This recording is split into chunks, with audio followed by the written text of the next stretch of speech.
You know, it's incredible how a single invention, born from just a simple observation, can literally change the world.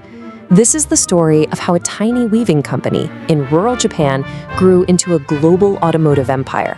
It's a journey that doesn't start with an engine, but with a single thread and a son's desire to help his mother. So today, we're going to trace Toyota's unbelievable path. We'll start with the invention that started it all, see the bold dream to build a car, find out how it survived the absolute ruins of war, and then we'll uncover the philosophy that made it a global powerhouse, from the humble Corolla all the way to the luxury of Lexus and beyond. Okay, so our story begins not on some big assembly line, but in the quiet, poor countryside of late 19th century Japan. There's this carpenter's son. His name is Sakichi Toyoda. And as Japan was just starting to industrialize, Sakichi saw his mother struggling day in and day out with her manual loom. So how on earth could a simple question in a tiny village, "Why can't we make this better?" turn into an idea that would change the entire world? He was just driven by this one powerful idea, to make things better. And this principle, so simple, of stopping to fix a problem the very moment it happens, well, it wouldn't just improve a loom, it would become the very soul of his company. You can really see his obsession growing over time here.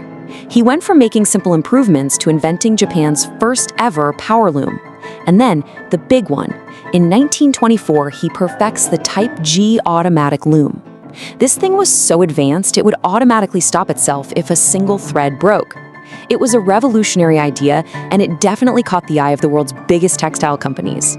But why were these British giants so eager to get their hands on this specific Japanese invention? Well, the success of that incredible loom gave the Toyota family a choice, a really big one. They could have just doubled down on textiles and dominated. But instead, they pivoted hard in a direction nobody saw coming.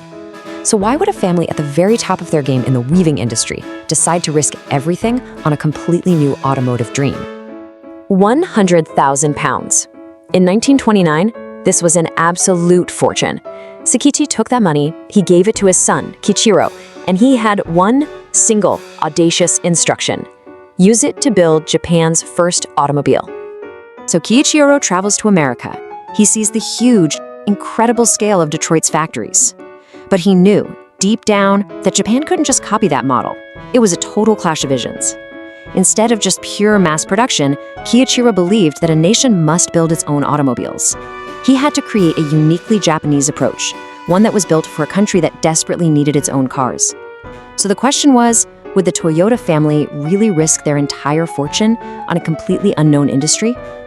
Oh, yes, they would. In 1933, the automotive division was born, and by 1936, they were producing the Model AA sedan.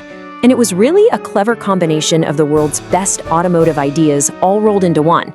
And the name change? Yeah, it wasn't just about luck. It was about creating a fresh, modern identity. But just when it seemed like their massive gamble was about to pay off, a huge crisis was looming right around the corner. Right as the new car company was finally finding its footing, the world plunged into World War II, and Toyota was pushed to the absolute edge of survival. I mean, the post-war years were just devastating. The company was practically bankrupt, its factories were in ruins, and its visionary founder, Kiichiro, was forced to resign during these bitter labor disputes after he had promised his employees he wouldn't lay them off. The dream was all but dead. So, could this conflict between the workers and management have destroyed Toyota completely? And then, just when it seemed like all was lost, an unexpected lifeline appeared. During the Korean War, the United States military placed a massive order for thousands of trucks. This was the critical injection of cash and purpose they desperately needed. It saved the company. And without anyone knowing it at the time, it gave birth to an icon, the Land Cruiser. Okay, so with very limited resources and absolutely no room for error, Toyota's new leaders realized they could never compete with American scale. It just wasn't possible. So instead, they had to compete with intelligence. Under the guidance of Eiji Toyoda and this brilliant engineer Taiichi Ono, they built a revolutionary new system, one born completely out of necessity. And it was built on two core principles that would go on to change manufacturing forever. First, just in time, making only what was needed exactly when it was needed. Why? Because they simply couldn't afford wasteful inventory. And second, Jidoka, which was Sakichi's original philosophy from the Loom, now applied to an entire factory, automation with a human touch. And the spirit that powered this whole thing was Kaizen, the philosophy of continuous improvement. This wasn't some order from the top. It was a culture that empowered every single employee to suggest changes and make things better. And that was the real revolution, a total shift away from the Western model, trusting workers to perfect the system from the ground up.